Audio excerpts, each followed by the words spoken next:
ये मनवा एक ऐसी जगह से शुरू होती है जहां पर काफी अंधेरा है। वह हम एक गुफा को देखते हैं। वही हम उस क्षेत्र में प्रवेश करने वाली सूर्य की रोशनी से हम गुफा की दीवारों में बने कुछ घरों को देखते हैं। वही दो लोग दयनीय स्थिति में बात कर रहे हैं और उनमें से एक जो हमारा एमसी लगता है और वह उसे कहता है कि क्या वह उसे अकेला छोड़ सकती है। वही वह महिला अपना हाथ उस कटोरे में डालती है जिसका उपयोग हमारा एमसी किसी प्रकार की कैंडी को मैश करने के लिए कर रहा था। वही वो महिला अपने हाथों को अपने मुंह के पास लाते हुए हमारे एमसी से केवल इतना कहती पाती है कि कैंडी खाओ। और वही उस महिला की अभिव्यक्ति बिल्कुल भी सही नहीं लग रही थी, जैसे कि वह किसी प्रकार की मानसिक बीमारी से पीड़ित है। वही हमारा एमसी उसके हाथ पर थप्पड़ मारता है जिससे वह जमीन पर गिर जाती है। और इस दृश्य में हम देखते हैं कि वह वहां अकेला नहीं थे। जिस लड़के ने उस महिला को मारा था उसका नाम ली हुआ वांग है और वह समझाता है कि यह कैंडी नहीं बल्कि यह दवाई है, लेकिन वह जानता है कि वह यह नहीं समझ सकती है। वही वो महिला अभी भी जमीन पर लेटी हुई और कहती है कि यह सब मजेदार है। वही हमारा नायक है, सोचता है कि वह इस भयानक जगह पर कैसे पहुंच गया। तभी हमारे एमसी का किसी चीज पर ध्यान जाता है। वह देखता है कि एक लडेच की जो कि कमजोर और मुश्किल से ही बोल पा रही थी, वह लड़की नहीं कहने की कोशिश करती है, लेकिन वह आदमी इस बात की परवाह नहीं करता है और कहता है कि यह जल्दी हो जाएगा। वह हंसना शुरू कर देता है, जबकि अन्य लोग दृश्य देखते हैं। हंसी और तेज हो जाती है जबकि लड़की विरोध करना जारी रखती है और हमारा एमसी कुछ भी नहीं देखने का नाटक करता है और वह सोचता है कि यह सब कुछ नकली है, यह सिर्फ एक भ्रम। और हमारा एमसी औषधीय पेस्ट तैयार करना जारी रखते हुए वह खुद को यह बताता रहता है कि यह सिर्फ एक भयावह भ्रम, एक शापित नरक से ज्यादा कुछ नहीं है। लेकिन अगले ही सेकंड वह पत्थर जिसका उपयोग वह औषधीय जड़ी बूटियों को कुचलने के लिए कर रहा था, वह उसी पत्थर का उपयोग करके उस आदमी के सर पर जोर से मारता है और वह उस लड़की की मदद करने के लिए दौड़ता है। लेकिन उसका मन अभी भी जोर दे रहा था कि सब कुछ मनगढ़ंत है। वही वो आदमी दर्द से कराहना शुरू कर देता है। वह उस स्थान को पकड़ता है जहां उसे मारा गया था। वह चिल्लाता है और उससे पूछता है कि क्या वह नहीं जानता कि उनका मालिक कैसा है। वही लड़का एक मृत व्यक्ति की तरह खड्डी डीढ़ा रहता है और हमारा एमसी उसके मालिक की बेइज्जती करता है। यह सुनकर उसे आदमी की आंखें खोल की खुली रह जाती हैं और वह उसे कहता है कि उसकी हिम्मत कैसे हुई है उसके मालिक की बेइज्जती करने की। साथ ही आसपास के लोग भी यह सुनकर हैरान थे। तभी एक सफेद कपड़े पहने हुए एक आदमी वहां पर आता है और वह उनको कहता है कि मालिक उन्हें तुरंत देखना चाहता था। तभी जिस लड़की को एमसी ने धक्का दिया गया था वह फिर से प्रकट हो जाती है और वह केवल आह कहती है, जबकि ली कुछ नहीं कहता है। वोंग हंसना शुरू कर देता है और कहता है कि नायक आज काम खत्म हो जाएगा। और वह आगे कहता है कि आज उसकी बारी होगी और वह दिन का अंत देखने के लिए जीवित नहीं रहेगा। ली तब तक चुप रहता है जब तक कोई उसके कपड़े नहीं खींचता। वह वही लड़की थी जिसे उसने हमले से बचाया था। उसने उससे न जाने की विनती करती है, लेकिन उसे ऐसा नहीं था कि उसके पास ना जाने का कोई विकल्प नहीं था। वही वो छोटी लड़की आती है और कहती है कि वहां कैंडीज है और एमसी खुद को पकड़ी हुई लड़की से छुड़ाते हुए एमसी उस आदमी का पीछा करता है जिसने उसे बुलाया था। तीनों गुफा से बाहर निकलते हैं, लेकिन वोंग कहां है जिसे भी बुलाया गया था? या वांग नाम की लड़की तीनों को जाते हुए देख रही है? फंसी हुई लड़की कुछ और कहने में असमर्थ है और गुफा के बाहर वे एक घाटी के अंत में प्रतीत होते हैं। निराश ली सोचता है यह सब उसके साथ क्यों हो रहा है। वह सोचता है कि वह ऐसे हालातों में खुद को क्यों नहीं रोक पाता है। वह यह सब सोच ही रहा था, लेकिन लड़की उसका ध्यान आकर्षित करने के लिए उसके हाथ को छूने लगती है। ली हुआवांग ने गुस्से से लड़की का हाथ पकड़ लिया और चिल्लाया, तुम यहां चुपचाप क्या कर रही थी? उसकी नजर लड़की के हाथ में दबे छोटे पैकेज पर गई। लड़की ने उसे खोलकर एक चिपचिपा कीचड़ जैसा पदार्थ दिखाया। हुआवांग ने सोचा, शायद यही वह दवाई है जो यह बना रही थी। क्या तुम्हें यह मीठी गोली चाहिए? लड़की ने चिढ़ाते हुए पूछा। हुआवांग चुप रहा, लेकिन लड़की के जोर देने पर उसने वह पेस्ट ले लिया। लडेचकी ने कहा कि मालिक सच में बहुत दयालु है, वे सबको मुफ्त में मिठाई बांटते हैं। लड़की ने बच्चों जैसी मासूमियत से कहा। इसके बाद वे एक विचित्र जगह पहुंचे, एक गहरी गुफा जिसके अंदर लावा की तरह लाल रोशनी चमक रही थी। वहां दो युवक एक विशाल भट्ठी के सामने खड़े थे, जिससे धुआं और गर्मी निकल रही थी। गुफा में आगे बढ़ते हुए लड़की ने अचानक गुरुजी को देखा और उन्हें आवाज लगाई। गुरुजी ने उनकी तरफ मुड़कर देखा। उनका चेहरा भयानक और डरावना था। उसकी आंखें गहरी धंसी हुई, कई दांत टूटे हुए और मुंह से सड़ांध आ रही थी। क्या यहां कोई स्वच्छता भी नहीं रखता? हुआवांग ने घृणा से सोचा। तुमने मुझे बहुत इंतजार करवाया, गुरुजी ने खुरदुरी आवाज में गुस्से से कहा। अचानक गुरुजी ने पीछे की ओर छलांग लगाई और दोनों युवकों के पीछे जा खड़े हुए। हुआवांग हैरान रह गया।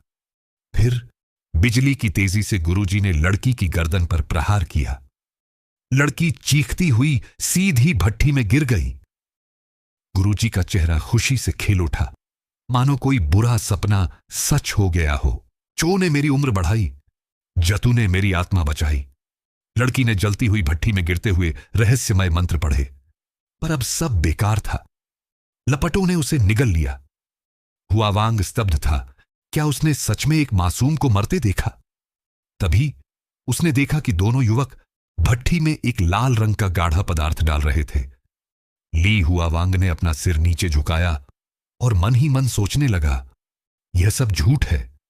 वह गंध, शेर के सिर जैसा दिखने वाला मांस का टुकड़ा, यह सब बनावटी है। तभी मालिक ने उसकी तरफ तीखी नजर से देखते हुए पूछा, मैंने सुना तुमने लोगों से कहा था कि मैं धोखेबाज हूं, क्या यह सच है? ली ने जवाब नहीं दिया, पर उसके दिमाग में यही चल रहा था। मालिक की आवाज भी झूठी है। उसे लग रहा है सब कुछ बारम है। मालिक गुस्से में चिल्लाया, बोलो, क्या बिल्ली ने तुम्हारी जीभ खा ली है? ली ने आंखें बंद कर लीं। नकली, सब कुछ नकली। वह दोहराता रहा। अचानक मालिक उस पर झपटा, लेकिन अचानक से सब कुछ बदल गया। तभी ली ने आंखें खोलीं तो देखा आसपास का माहौल हरे रंग में डूब गया था, जैसे कोई जादुई धुंध। वही मालिक हैरान खड़ा था, मानो वह भी इस बदलाव से अचंभित हो। तभी सब कुछ धुंधला गया। फिर ली हुआवांग ने अपनी आंखें खोलीं तो खुद को अस्पताल के बिस्तर पर पाया। मुझे फिर से यहां लगने लगा कि यह सब कुछ एक भ्रम है। वही उसके पास एक डॉक्टर उसके पास खड़ा नोट्स लिख रहा था। ली ने उससे पूछा, इस बार उसके साथ क्या हुआ? ली ने कमजोर आवाज में पूछा। डॉक्टर ने उदासीन भाव से जवाब दिया, तुम्हें बुखार के साथ भ्रम हो रहे थे। ली ने जोर देकर पूछा, क्या मैंने आपको गुरुवांग के बारे में बताया? उन्होंने किसी की हत्या कर दी, फिर उसके शरीर से गोलियां बनाई। डॉक्टर ने बिना भाव बदले कहा, इन कहानियों पर ध्यान मत दो, तुम्हें आराम की जरूरत है। ली ने फिर पूछा, पर यह भ्रम क्यों आते हैं?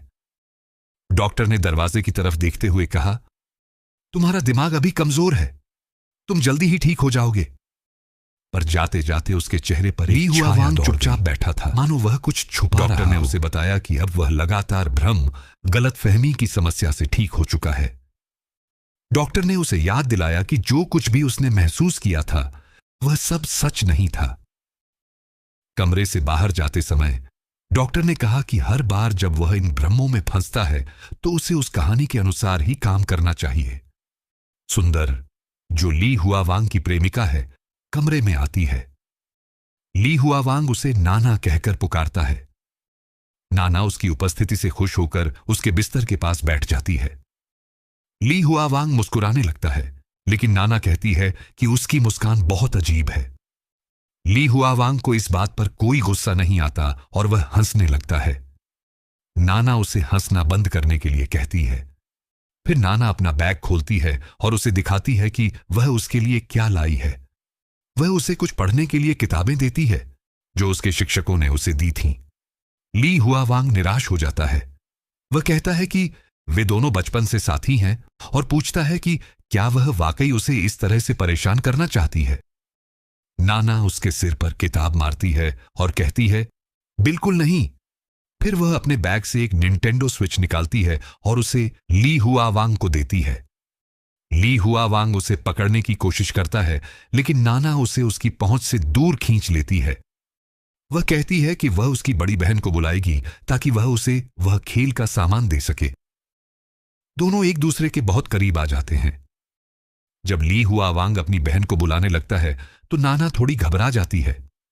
इसी बीच ली हुआवांग उसका ध्यान भटकने का फायदा उठाता है और खेल का सामान हथिया लेता है।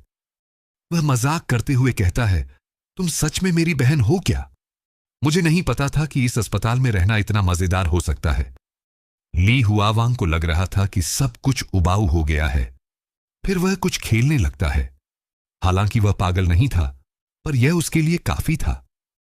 नाना उसे कम खेलने और अपना होमवर्क करने के लिए कहती है। वह उसे याद दिलाती है कि उसे वह वादा नहीं भूलना चाहिए जो उसने उससे किया था। यह सुनकर वह एक पल के लिए रुक जाता है और जवाब देता है कि उसे फिर से उसके पास जाना याद है। नाना उसे याद दिलाती है कि वे दोनों एक ही कॉलेज में जाने के लिए सहमत हुए थे।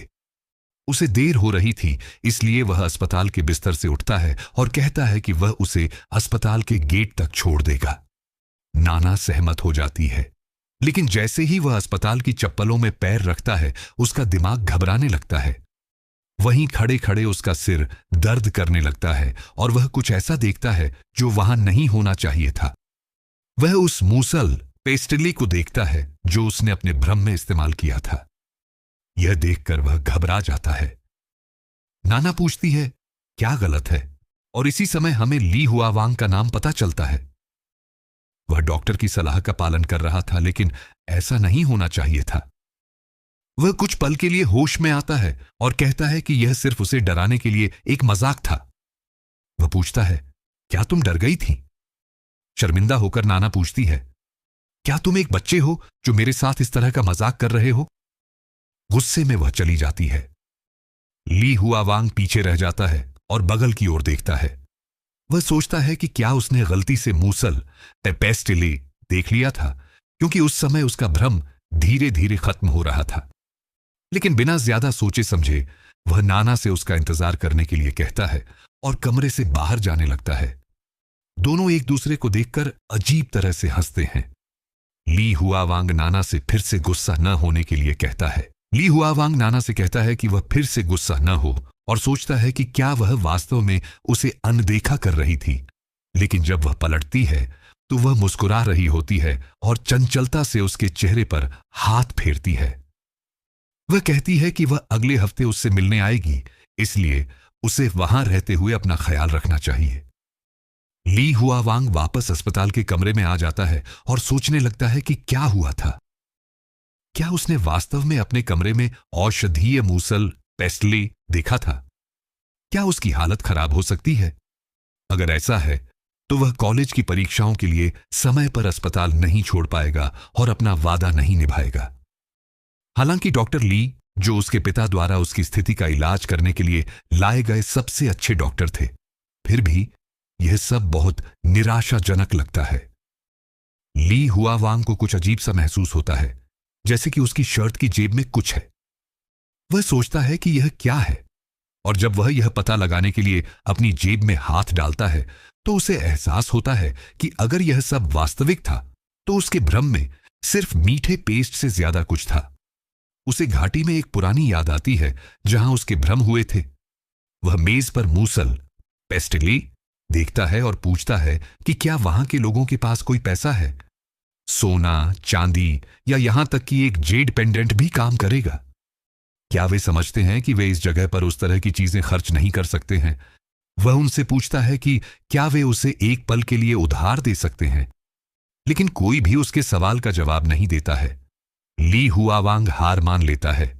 उसे लगता है कि नशेड़ियों के एक समूह के पास कोई पैसा नहीं हो सकता है। तभी किसी ने उसे पीछे से आवाज दी। वह वही सफेद बालों वाली लड़की थी जिसे वह पहले भी देख चुका था। ली हुआवांग उस सफेद बालों वाली लड़की को देखता है जिसे उसने पिछले भ्रम में बचाया था।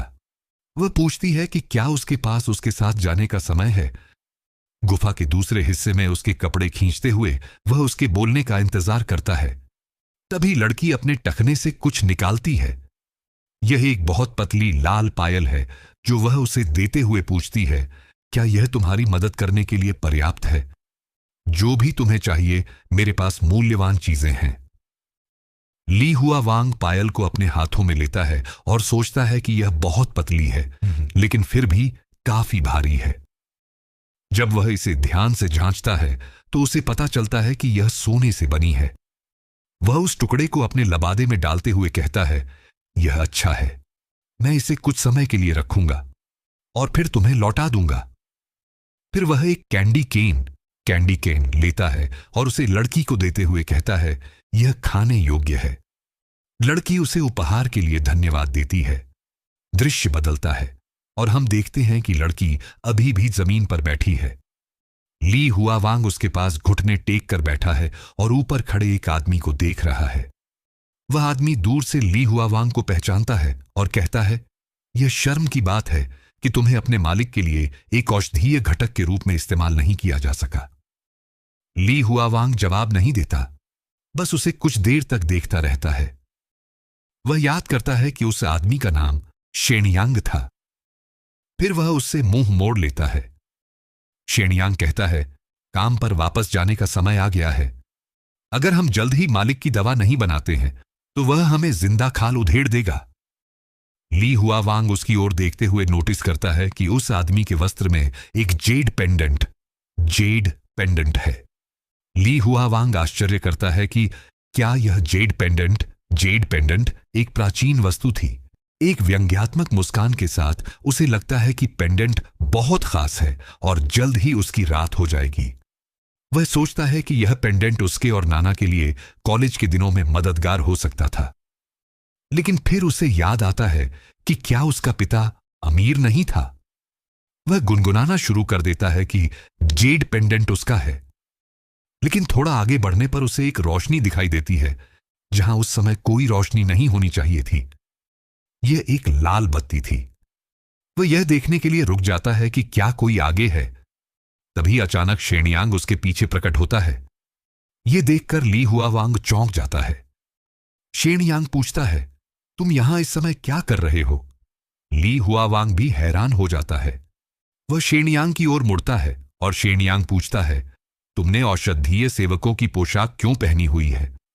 फिर वह कहता है, तुम बहुत भाग्यशाली हो। शेनयांग उसे कंधे से पकड़कर कहता है, हमारे साथ आओ।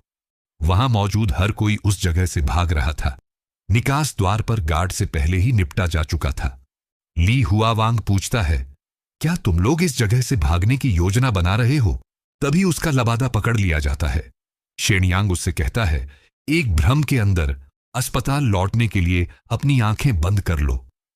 ली हुआ वांग ऐसा करता है और फिर वह बिस्तर से बंधा हुआ जाग जाता है। उसे एहसास होता है कि वह वापस अस्पताल में है।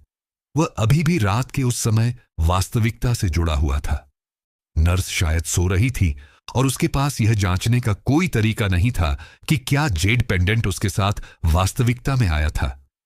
लेकिन इससे कोई फर्क नहीं पड़ता। वह भ्रम में वापस जाने के लिए तैयार था।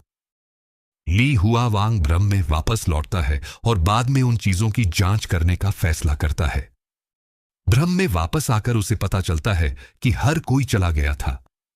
वह आश्चर्य करता है कि क्या वे पहले से ही भागने में कामयाब हो गए थे। फिर वह खुद को यह कहते हुए हंसता है, वे मुझे मेरे भ्रम के अंदर चोट नहीं पहुंचा सकते। दिन उग रहा था और औषधीय सेवकों में से एक वहां दौड़ता हुआ आता है जहां सभी दास चिल्ला रहे थे। वह अभी भी जाग रहा था और पूछता है, क्या हो रहा है? लेकिन किसी को कुछ पता नहीं था। केवल ली हुआ वांग लेटा रहा और कुछ नहीं बोला। सभी लोग चिंगफोंग मंदिर के सामने हुआने हॉल में इकट्ठे हुए थे। गुरु सभी के सामने प्रकट हुए और पूछा, क्या हर कोई यहां है? ली हुआ वांग को आश्चर्य हुआ कि वह बूढ़ा आदमी उनसे क्या चाहता था। शांति से चलते हुए गुरु ने कहा, पिछली रात कुछ लोगों ने भागने की कोशिश की थी और उनमें से मेरे 2 निजी शिष्य भी थे। जो भागने की कोशिश कर रहे थे उन्हें बांध दिया गया है और उनके मुंह बंद कर दिए गए हैं। ली हुआ वांग उन लोगों के बीच चल रहा था जिन्हें गुरु ने बुलाया था। गुरु समझाते हैं, शिशान डोंगू संप्रदाय के नियम स्पष्ट हैं। पुण्य के लिए पुरस्कार और अपराधों के लिए दंड। हताश और भयभीत बंधे हुए लोग बड़बड़ाना शुरू कर देते हैं। ली हुआ वांग सोचता है, यह दयनीय है कि उन्हें इतनी आसानी से पकड़ लिया गया। गुरु एक टेलीकिनेसिस तकनीक का उपयोग करके 4 भगोड़ों को बांधता है और एक हाथ की मुहर के साथ कहता है, अपराधियों के नीचे एक बड़ा छेद खुल जाएगा। यह विचार निराशा की बड़बड़ाहट को डराने वाला था, जिससे ली हुआ वांग स्तब्ध हो गया। अचानक उसके पीछे कुछ प्रकट हुआ, जैसे कई टेंटिकल्स अविश्वसनीय गति से घूम रहे हैं, जो उसके बगल में किसी पर हमला करने के लिए तैयार थे। हमला होता है और वे तुरंत खत्म हो जाते हैं। यह देखकर ली हुआ वांग हैरान रह जाता है। वह सोचता है कि यह चीज क्या थी। क्या यह उसके मन का भ्रम था या कोई वास्तविक खतरा? उसे डर लगता है कि यह चीज उसे नुकसान पहुंचा सकती थी। तभी गुरु प्रकट होते हैं और उनके सामने टेंटेकल्स जालों को नियंत्रित करते हुए घोषणा करते हैं कि जो कोई भी बुरे इरादे से आएगा, उसे यह याद रखना चाहिए कि आज क्या हुआ। यह सुनकर अन्य शिष्य डर से स्तब्ध हो जाते हैं। गुरु आगे कहते हैं कि उन्हें अमर बनाने में मदद करना एक बहुत बड़ा पुण्य है, और जब वे अमरता की ओर बढ़ेंगे तो उन लोगों की दयालुता को नहीं भूलेंगे जिन्होंने उनकी मदद की। गुरु ली हुआवांग की ओर मुड़ते हैं और पूछते हैं कि क्या पिछली रात के गद्दारों ने उसे भागने के लिए आमंत्रित किया था, और क्या यह सच था? उसे अब बिना किसी अतिरिक्त सहायता के आपूर्ति का प्रबंधन करना होगा। गुरु को भी आपूर्ति का प्रबंधन करना होगा और ली हुआवांग को भी यह जिम्मेदारी दी जाती है। ली हुआवांग इस पदोन्नति से हैरान है। अब वह एक आधिकारिक शिष्य है और उसे आपूर्ति कक्ष का प्रबंधन करने का काम सौंपा गया है। उसे अपनी इस नई स्थिति पर विश्वास नहीं होता। उसे लगता है कि यह उसकी प्रतिभा के कारण नहीं, बल्कि इसलिए हुआ है क्योंकि गुरु की मदद करने के लिए लोग कम पड़ रहे हैं। गुरु ने उसका नाम बदलने का फैसला किया और घोषणा की कि अब से उसका नाम स्विन यंग होगा, क्योंकि यह एक पवित्र नाम है। ली हुआवांग ने नोटिस किया कि यह वही नाम है जो एक दिवंगत शिष्य का था, जिसकी मृत्यु हो चुकी थी, लेकिन उसके पास इस पर विचार करने का समय नहीं है। गुरु ने उसके हाथों में एक छोटा पैकेज फेंका। ली हुआवांग ने उसे खोला और उसकी सामग्री देखकर हैरान रह गया। पैकेज में एक प्राचीन ताबीज था जो उसे अजीब सी शक्ति का एहसास करा रहा था। गुरु ने कहा, यह ताबीज तुम्हारी रक्षा करेगा और तुम्हें नई शक्तियां प्रदान करेगा, लेकिन याद रखो, इसका उपयोग सावधानी से करना। ली हुआवांग ने ताबीज को अपने गले में पहन लिया और महसूस किया कि उसके अंदर एक नई ऊर्जा बह रही है। वह जानता था कि अब उसकी जिम्मेदारी और बढ़ गई है और उसे गुरु के विश्वास को कायम रखना होगा। ली हुआवांग उत्सुक हो जाता है। मास्टर उसे समझाते हैं कि ये अमर गोलियां हैं जिन्हें उन्होंने व्यक्तिगत रूप से तैयार किया है। इन गोलियों को खाने से व्यक्ति का जीवन 10 साल तक बढ़ सकता है। ली हुआवांग को यह सुनकर हैरानी होती है, लेकिन वह यह भी जानता है कि इन गोलियों में एक खतरनाक अंधेरी ऊर्जा छिपी हुई है।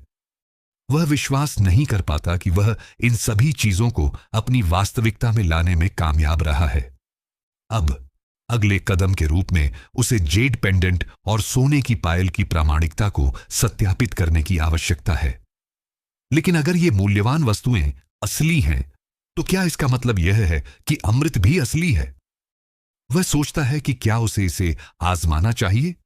तभी अचानक उसके कमरे का दरवाजा खुलता है और नाना अंदर आती है। वह चिल्लाती हुई ली हुआवांग का नाम लेती है। नाना कहती है कि उसके कॉल के बाद वह अपनी कक्षाएं छोड़कर दीवार फांदकर अंदर आ गई है। वह कहती है कि जो कुछ भी उसे कहना है वह वास्तव में महत्वपूर्ण होना चाहिए, क्योंकि अगर यह मजाक है तो वह बहुत नाराज हो जाएगी। दरवाजे के पास पहुंचकर ली हुआवांग यह जांचना शुरू करता है कि क्या कोई गलियारे में है। फिर वह दरवाजा और खिड़की के पर्दे बंद कर देता है। इससे नाना पूरी तरह से घबरा जाती है और उसके मन में शरारती विचार आने लगते हैं। वह शर्माने लगती है और कहती है कि लोग उनकी हंसी सुन सकते हैं। तभी कमरे के स्पीकर से हंसी की आवाज आती है और एक आवाज कहती है कि वे उन्हें सुन नहीं सकते हैं, इसलिए वे जो चाहें कर सकते हैं। नाना के पास चुपके से पहुंचकर ली हुआवांग उसके कपड़ों में कुछ डाल देता है। फिर ली हुआवांग नर्सों से कहता है कि वे इतनी जिज्ञासु न हों और अपना ध्यान आईसीयू पर केंद्रित करें। वह अपने हाथों में अमर गोलियों को पकड़े हुए सोचता है कि क्या उसे इन्हें आजमाना चाहिए। ली हुआ वांग अपने हाथ में जेड पेंडेंट पकड़े हुए है। नाना उससे पूछती है कि यह क्या है। नाना ही एकमात्र व्यक्ति थी जो उसकी रक्षक हो सकती थी, क्योंकि वह सुनने को तैयार एकमात्र व्यक्ति थी। ली हुआ वांग चाहता था कि वह उस पर विश्वास करे। तभी दृश्य बदल जाता है और हम कुछ अजीब देखते हैं। एक गेंडे के सींग वाला व्यक्ति एक मृत व्यक्ति के पास खड़ा है, जिसे राजकुमारी लेरता के रूप में पहचाना जा रहा है।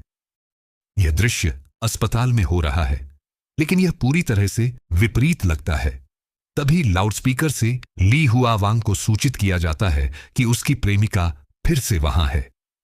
यह सुनकर ली हुआ वांग उत्साहित हो जाता है। वह वैसे ही वापस आई थी जैसी उसने कल्पना की थी। कमरे से निकलते हुए ली हुआ वांग के सामने 3 अजीब आदमी आते हैं। जैसे ही वे उसके पास से गुजरते हैं, ली हुआ वांग उनमें से एक को बुलाता है, जिसका नाम जियाओ था। वह पूछता है कि क्या हो रहा है। जियाओ जवाब देता है कि उसे जल्दी से अपने कमरे का दरवाजा बंद कर लेना चाहिए। उसके लिए बेहतर होगा कि वह ली हुआ वांग को पीछे छोड़कर इतनी लापरवाही से इधर उधर न भटके। जियाओ कहता है कि अगर ली हुआ वांग बूढ़े ल्यू को देखता है तो उसे तुरंत इसकी सूचना देनी चाहिए। इसके बाद नाना ली हुआ वांग को बताती है कि उसने जो वस्तुएं उसे दी थीं, उनका मूल्यांकन किया गया है। जेड पेंडेंट वास्तव में एक प्रामाणिक प्राचीन वस्तु थी, जिसका अनुमानित मूल्य 400 युआन से कम नहीं था। कंगन भी बहुत मूल्यवान था। अपने हाथ को सिर पर रगड़ते हुए ली हुआ वांग कहता है कि यह वैसा ही था जैसा उसने सोचा था। वह पहले से ही जानता था कि यह ऐसा होगा। वह बेकाबू होकर हंसने लगता है। उसने नाना को पकड़ लिया और चिल्लाया कि वह पागल नहीं है। नाना थोड़ा चौंक गई और उसे शांत होने के लिए कहा। दोनों एक अधिक शांतिपूर्ण स्थान पर चले जाते हैं, जहां ली हुआ वांग नाना को अपनी योजनाओं के बारे में बताता है। वह उसे समझाता है कि उसे इन वस्तुओं की आवश्यकता क्यों है और कैसे ये उसकी मदद कर सकती है। नाना उसकी बात सुनती है और उसे विश्वास दिलाती है कि वह उसकी मदद करेगी।